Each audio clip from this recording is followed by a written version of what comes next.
دعا حدیث آپ کے سامنے آنا ہے، نہ کسی دین نے آنا ہے۔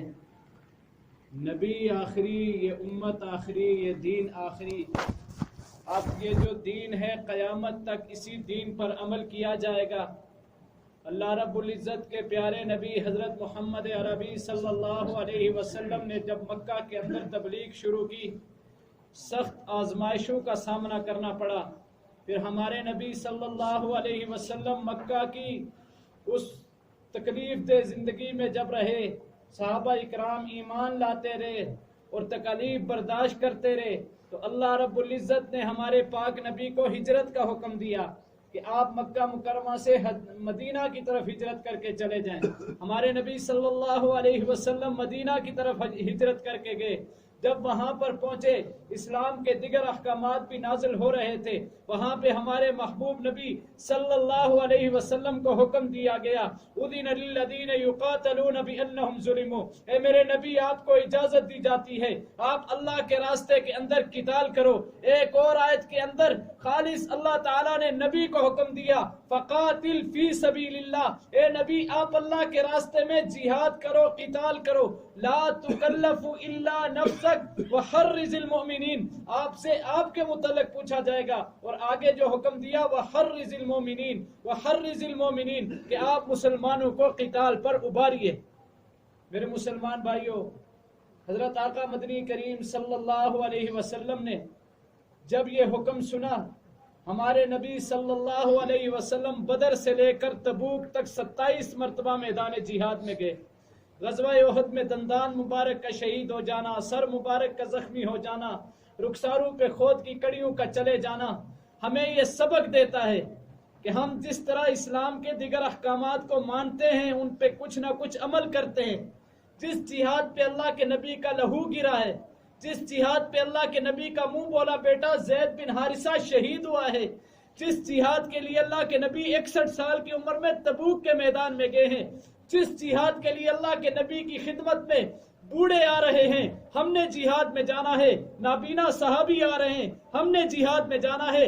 جس جہاد کو چھوڑنے پہ ہمارے نبی نے فرمایا میرا کوئی امتی اس حالت میں مرا، نہ جہاد کیا، نہ جہاد کا ارادہ کیا، نہ کسی مجاہد کی معاونت کی، جب وہ مرے گا منافقت کے ایک شعبے پہ مرے گا۔ ہمارے نبی دنیا سے جا رہے ہیں، دو چیزیں چھوڑ کے گئے ہیں، ایک تو پیارے آقا نماز کی تلقین فرما رہے ہیں، دوسرا پیارے آقا اپنی میراث کے اندر کوئی درہم و دینار نہیں چھوڑ کے گئے بلکہ 11 تلواریں چھوڑ کے۔ میرے مسلمان بھائیوں، وقت مختصر ہے، ہم اپنے گریبانوں میں جھانکیں، پوری امت مسلمہ جن مسائل کا شکار ہے ہم ان کی طرف نظر دوڑائیں۔ صرف اس کی ایک وجہ ہے، صرف اس کی ایک وجہ ہے کہ ہم نے اللہ تعالیٰ کا وہ فریضہ جس کو ہمارے نبی لے کر 27 مرتبہ نکلے، دندان اقدس شہید ہو گئے، سر مبارک زخمی ہو گیا، ہم نے وہ فریضہ چھوڑ دیا۔ جب تک مسلمان اس فریضے پہ موجود تھے، جب تک مسلمانوں کے اندر غیرت موجود تھی، جب تک مسلمان بہادر تھا، جب تک مسلمان اپنا دفاع کرنا خود جانتا تھا، خدا کی قسم کافر مسلمانوں کو جزیہ دے کر رہا کرتے تھے، کافر مسلمانوں کے ملک کے اندر مظلومیت کی زندگی گزارتے تھے، محکومیت کی زندگی گزارتے تھے۔ لیکن جب مسلمان نے جہاد چھوڑ دیا، آج ساری دنیا کے اندر کافر غالب ہیں اور مسلمان ان کو جزیہ دے کے گزارا کر رہا ہے۔ تو آپ حضرات کو پہلی دعوت ہے، دین کے دیگر احکامات کی طرح اس فریضے کو سمجھیں۔ اور یہ کوئی جس طرح ہم لوگ نماز پڑھتے ہیں، کبھی ہم لوگوں نے سوچا کہ نماز ختم ہوگی؟ کیوں؟ نماز کا حکم قرآن مقدس کے اندر ہے۔ ابھی رمضان المبارک آ رہا ہے، کتب علیکم الصیام، تم پر روزے فرض کر دیے گئے۔ اسی پارے کے اندر انہی الفاظ میں اللہ تعالیٰ نے فرمایا کتب علیکم القتال، مسلمانوں تم پر اللہ کے راستے میں نکل کر لڑنا فرض کر دیا۔ ساتھ ہمارے مصائب کا حل بھی بتا دیا، وَهُوَ كُرْهٌ لَكُمْ، یہ جہاد تمہیں ناگوار لگتا ہے، وَعَسَىٰ أَن تُحِبُّوا شَيْئًا وَهُوَ خَيْرٌ لَكُمْ، اور ہو سکتا ہے جس چیز کو آپ وَعَسَىٰ أَن تَكْرَهُوا شَيْئًا وَهُوَ خَيْرٌ لَكُمْ، جس چیز کو آپ ناگوار سمجھو وہ آپ کے حق میں بہتر۔ اب اسلام پورا کا پورا دین، لیکن جہاد اس کا محافظ ہے، محافظ۔ جس دین کے اندر جہاد نہیں ہے، جس مسلمان کے دل کے اندر جذبہ جہاد نہیں ہے، حدیث میں تفاسیر میں لکھا ہے اس کے ایمان میں شک کرو، کیونکہ ایمان کامل کی علامت ہے کہ وہ شخص مجاہد ہوگا، اس کے اندر لڑنے کا جذبہ ہوگا۔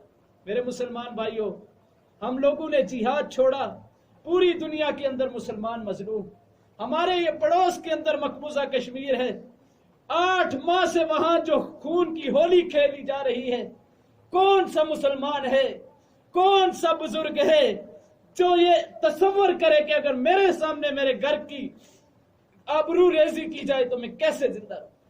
لیکن ایسی مثالیں موجود ہیں کہ بوڑھے والدین کے سامنے ان کی جوان سالہ بیٹیوں کو اٹھا کے لے جایا جاتا۔ یہ قرآن مقدس جس کو ہم لوگ تراویح میں سنیں گے، سنائیں گے، افغانستان کے اندر اس کے اوراق کے ساتھ استنجا تک کیا گیا۔ مسلمانوں، اور جس نبی کے امتی ہو، رسول اللہ کا نام لیتے ہو، ان پہ درود پڑھتے ہو، اس نبی اقدس کے آئے روز خاک شائع کیے جاتے۔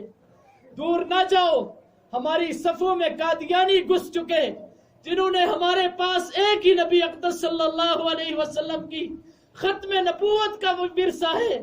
ہر گناہگار نیک یہی کہتا ہے، اللہ میرے پاس کچھ نہیں، ختم نبوت کے صدقے میری بخشش فرمانا۔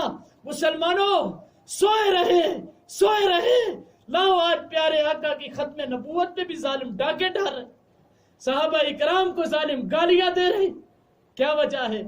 اس کی صرف ایک ہی وجہ ہے کہ ہم لوگوں نے جہاد چھوڑ۔ تو کوشش کریں خود جہاد کے اندر شامل ہو جائیں۔ اللہ کے نبی نے 27 مرتبہ جہاد کیا۔ غزوہ تبوک کا مارکا پیش آیا، پیارے آقا نے نبوت والی چادر صحابہ کے سامنے بچھا دی، کہا ہے کوئی آپ میں سے قرضہ حسنہ دینے والا؟ اب دیکھو، جان بھی اللہ نے دی ہے، اللہ جہاد میں جان مانگ رہا ہے۔ ان اللہ اشترى من المؤمنین انفسهم واموالهم بان لهم الجنہ، کہ میں اپنے بندے سے اس کی جان کو، اس کی مال کو جنت کے بدلے خریدتا ہوں۔ پھر اللہ تعالیٰ مال مانگ رہے ہیں، اعلان ہو رہا ہے، من ذا الذی یقرض اللہ قرضا حسنا فیضاعفہ له اضعافا کثیرا۔ ارے کوئی ہے اللہ کو قرضہ حسنہ دینے والا، اللہ اسے بڑا چڑھا کے دے گا۔ دوستو دیکھو، ہم دنیا میں نہیں تھے، نظام چل رہا تھا، ہم چلے جائیں گے، نظام چلتا رہے گا۔ اللہ کا میدان لگا ہے، خرید و فروخت ہو رہی ہے، اللہ جان مانگ رہا ہے، اللہ مال مانگ رہا ہے۔ ارے اللہ کہہ رہا ہے وَيُضَاعِفَهُ لَهُ أَضْعَافًا كَثِيرًا۔ میں اور آپ آپس میں بے و شرع کریں، ہمیں نقصان کا خدشہ ہو سکتا ہے، اللہ مانگ رہا ہے۔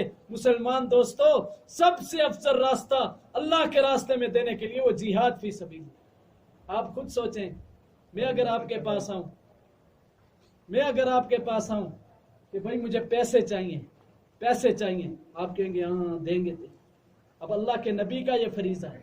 الحمدللہ کشمیر اور افغانستان کی طرف مجاہدین لڑ رہے ہیں۔ جب جنگ ہوتی ہے، کچھ زخمی ہوتے ہیں، کچھ گرفتار ہوتے ہیں، کچھ شہید ہو جاتے ہیں۔ الحمدللہ 2000 کے قریب شہداء کے گرانے، اس طرح 34 ساتھی کشمیر اور افغانستان کے اندر گرفتار ہیں۔ کتنے لوگ ہیں جن کے کسی کا بیٹا شہید ہے، کسی کا والد شہید ہے۔ تو یہ رمضان المبارک کی آمد ہوتی ہے، ہم لوگ مسلمانوں کے پاس جاتے ہیں۔ کافر متحد ہو کے مسلمانوں پہ چڑھ دوڑا ہے، مسلمانوں کا بھی فرض بنتا ہے کہ مسلمان بھی ان مجاہدین کے ساتھ تعاون کریں۔ تو بقیہ نماز کے بعد میں باہر آپ کے سامنے اپنی چادر بچھاؤں گا، غزوہ تبوک کی سنت کو زندہ کرتے ہوئے۔ آپ حضرات سے گزارش ہے کہ آپ حضرات خود بھی نکلیں اور اس عمل کو ہلکا نہ سمجھیں۔ ہمارا اللہ محتاج نہیں ہے، جہاد ہمارا محتاج نہیں ہے۔ دوستو، اللہ کے نبی کی حدیث ہے کہ منافقت کی موت پہ مرے گا۔ اگر ہم لوگ جہاد بالمال کے ذریعے جہاد میں حصہ شامل کر لیں تو کم از کم منافقت کی موت سے تو بچ سکتے ہیں نا انشاءاللہ۔ کوشش کریں گے انشاءاللہ۔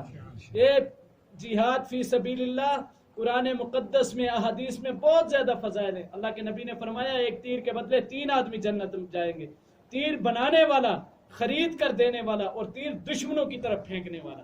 تو میرے مسلمان بھائیوں، آپ حضرات کے پاس آئے ہیں مولانا محمد مسعود حضرت صاحب کی طرف سے، تو آپ حضرات کوشش کریں، مجاہدین کے ساتھ دل کھول کر تعاون کریں۔ اور یہ جو کرونا وبا پھیلی ہے، اس سے آپ حضرات پریشان نہ ہوں۔